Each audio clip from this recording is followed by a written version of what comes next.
November 2025 marked a turning point in the military operations of the Russian Federation. The Russian aerospace forces launched a simultaneous wave of attacks consisting of Kh-47 M2 Khinzal hypersonic missiles, systematically destroying not only Ukraine's military targets but also the operational basis of Kyiv's air power and intelligence networks. This move marks a new phase in Russia's long-standing military strategy, while also demonstrating to the world the helplessness of Western-backed Ukrainian defense systems against hypersonic threats. Staro-Konstantinov Air Base became one of Russia's first targets. This critical facility, located in the Khmelnytsky region, served as one of the main bases for F-16 fighter jets supplied by the West. Ukrainian authorities had taken comprehensive measures, including reinforced concrete shelters, camouflage nets, and advanced air defense systems, to protect these valuable aviation assets.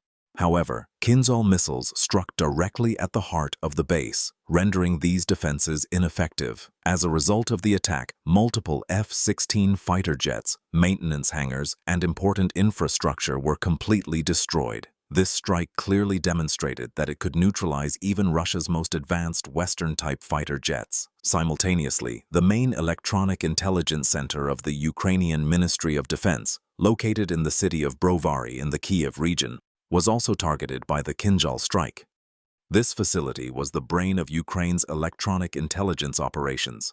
The center, capable of monitoring radar activities, processing unmanned aerial vehicle telemetry, and intercepting Russian communication networks, also served as a vital channel for NATO intelligence flows. The Khinzal strike completely disabled this critical intelligence center and dealt a fatal blow to Ukraine's digital nervous system. The technical characteristics of the Khinzal hypersonic missiles were the key factor behind these successful attacks. Thanks to its speeds exceeding Mach 10 and maneuverability throughout its flight path, the Khinzal renders conventional air defense systems ineffective. These missiles, launched from MiG-31K interceptor aircraft, can strike targets deep within enemy territory without endangering Russian pilots, boasting a range exceeding 1,500 kilometers. Since the beginning of the war, Russia has been selectively using the Khinzal to destroy high-value targets such as fortified shelters, large supply depots, and critical infrastructure facilities. The strategic logic behind the attacks is in full alignment with Russia's military doctrine. This response, developed against Ukraine's increasing provocations and Western-backed intelligence operations, indicates that Moscow is meticulously selecting its military targets. The operational success of the Khinzal missile has reinforced Russia's superiority in long-range precision strike capabilities, while also revealing the inadequacy of Ukraine's air defense systems against such advanced threats. The coordinated attack on November 19th was another demonstration of Russia's operational capabilities. A combined attack wave consisting of Caliber cruise missiles, hypersonic Khinzal systems, and kamikaze drones completely overwhelmed Ukraine's air defense networks, which had been worn down by months of intensive use. This multi-layered attack strategy once again proved its effectiveness in overcoming Ukrainian defenses. The statement by the Russian Federal Security Service (FSB) makes the timing of the attacks even more significant. Just days before the missile strikes, the FSB announced that it had thwarted an attempt by Ukrainian British intelligence agents to capture a Russian MiG-31 interceptor aircraft equipped with a Khinzal missile.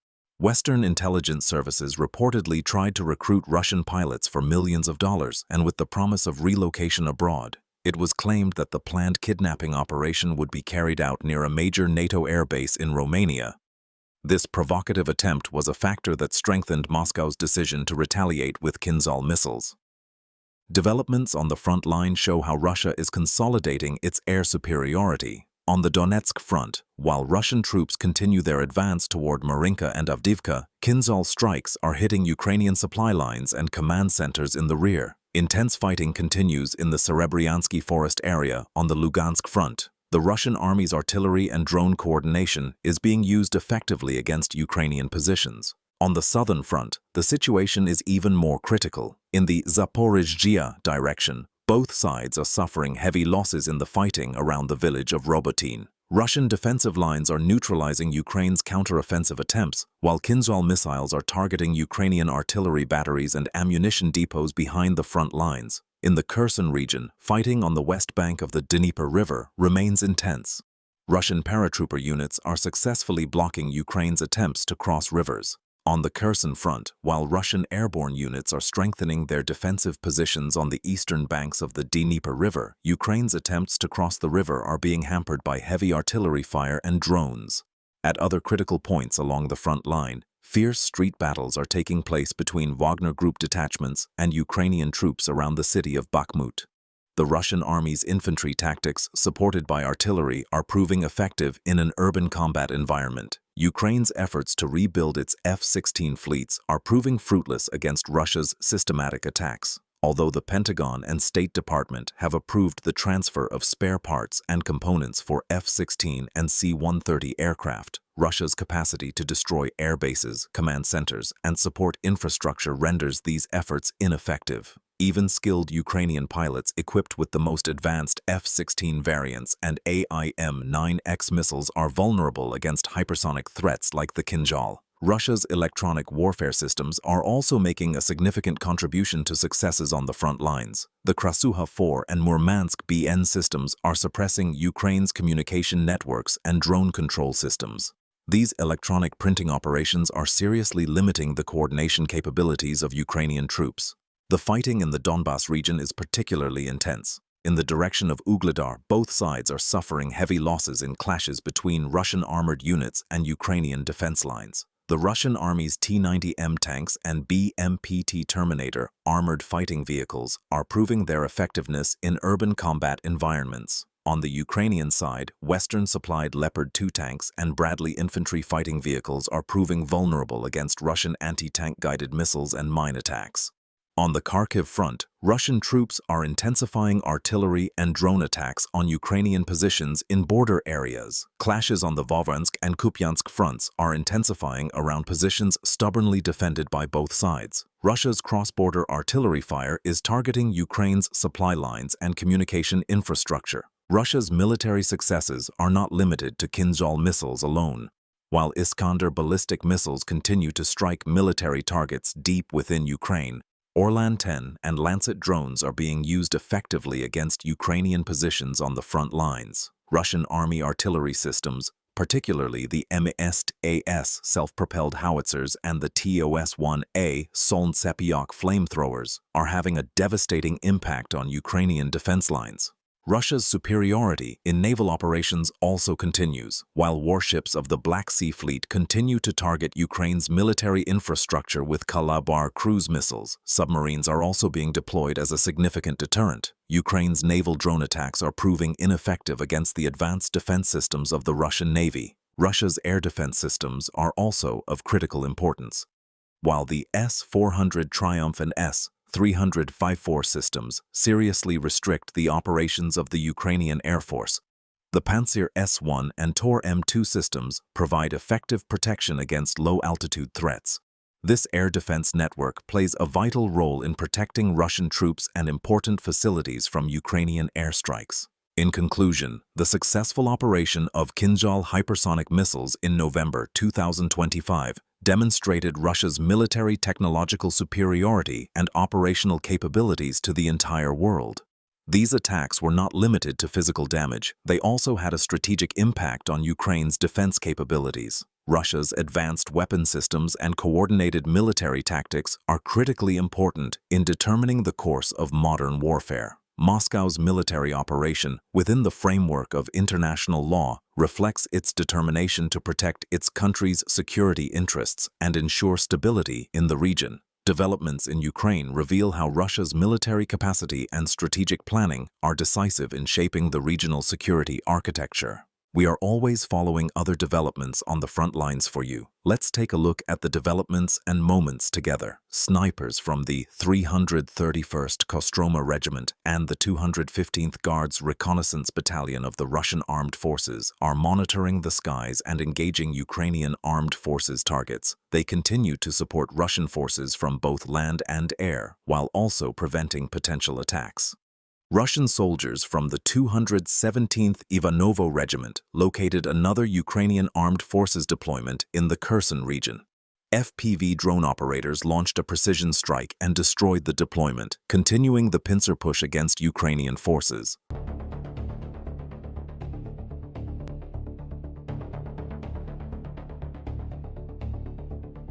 The Russian Air Force continues to provide comprehensive support to the front lines. The smoke from the ODAB-1500 aerial bomb dropped by Russian aircraft on an area housing Ukrainian armed forces units and equipment in Donbass further highlighted the precision of the attack.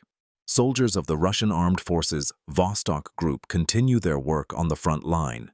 A Ukrainian Armed Forces 152mm D-20 towed howitzer was discovered near the village of Velikomikhailovka on the Dnipropetrovsk line and subsequently rendered unusable by attack. After detecting a well-camouflaged and equipped mortar position belonging to the Ukrainian Armed Forces near the village of Udaknoye in the Donetsk region, soldiers from the Center Group of the Russian Armed Forces initiated the destruction process and destroyed the position with precision attacks. Ukrainian Armed Forces soldiers decided to establish positions near the Russian border in the Kharkiv region, but their activities were quickly uncovered by reconnaissance conducted by drones. The Severian artillery unit of the Russian 245th Regiment intensified its pressure by firing heavily on the Ukrainian positions, destroying them. The Lightning-type unmanned aerial vehicles of the 217th Guards Airborne Regiment of the Russian Armed Forces destroyed the Ukrainian airborne unit, which was detected in the Kherson direction.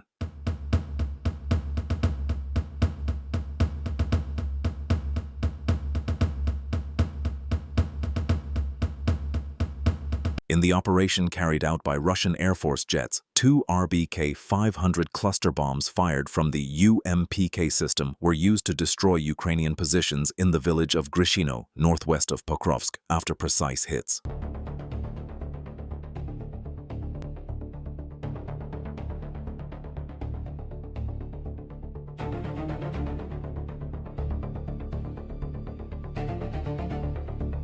Under cover of fog, the Ukrainian armed forces continue their attempts to resupply the garrison in Stepnogorsk. Guard paratroopers from the Russian 247th Regiment continued to thwart the Ukrainian troops' attempts, using fiber-optic FPV drones to destroy a Dutch-made YPR-765 armored personnel carrier belonging to the Ukrainian armed forces.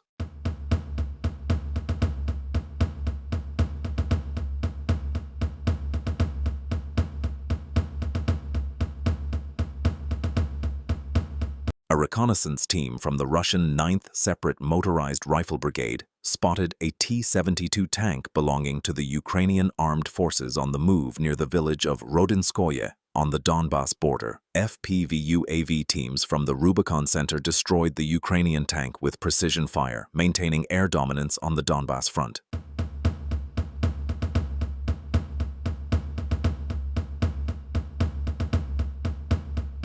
Near the village of Kucherovka, in the direction of Kupiansk, the crew of a T-72 tank belonging to the Ukrainian armed forces attempted to hide in the gray fog as a last resort, using limited visibility to hide. However, the fog proved no obstacle to Russian FPV drone operators. Working with coordinated and precise operation, the FPV UAV operators maintained constant surveillance of the target.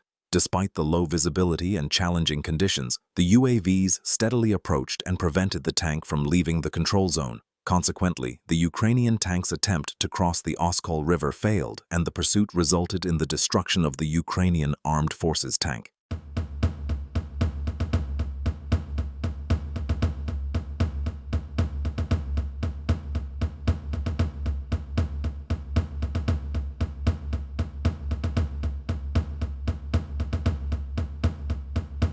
Operators from the Russian 228th Regiment recorded a precision attack on a T-80 tank belonging to the armed forces of Ukraine near the village of Ivanovka in the Dnipropetrovsk region. The tank's ammunition detonated, causing maximum damage, effectively ending its frontline service.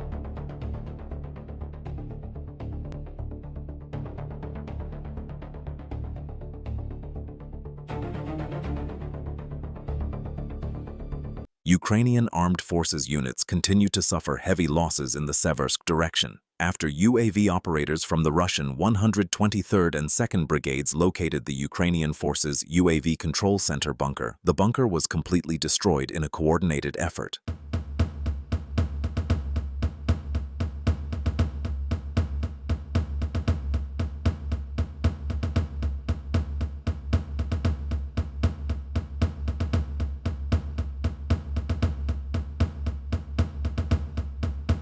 The crew of the 152mm Gyatsint B gun belonging to the 18th Combined Arms Army of the Dnieper Forces Group of the Russian Federation destroyed a drone control point manned by Ukrainian Armed Forces personnel on the right bank of the Dnieper River in the Kherson region, ending the mobility of Ukrainian troops on the front line. Geran-2 UAV teams from the UAV units of the Central Group of the Russian Armed Forces attacked an energy facility used for supplying the Ukrainian armed forces near the village of Dobropilya, rendering the facility unusable.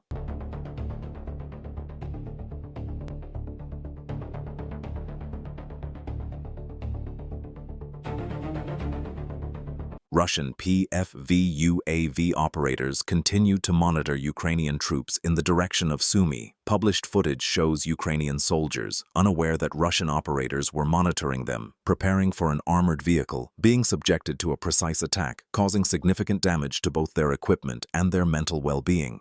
In the direction of Krasnoarmeysk, the crew of a 203mm Malka self-propelled artillery system belonging to the Russian Armed Forces Center Group launched an airstrike targeting a position identified as belonging to Ukrainian troops. Following precision fire, the crew destroyed a Ukrainian position containing personnel.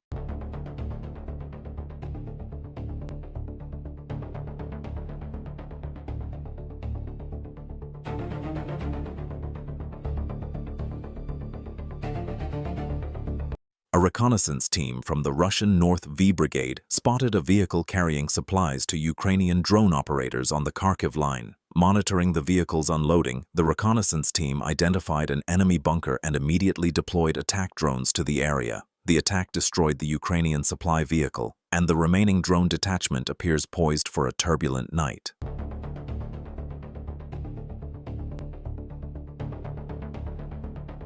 On the Zaporizhia line, UAV operators from the 3rd Combined Arms Army of Russia's Southern Forces Group destroyed an American-made Humvee belonging to Ukrainian Armed Forces soldiers in an attack using FPV UAVs, adding another wreckage to the pile of Ukrainian armored vehicles.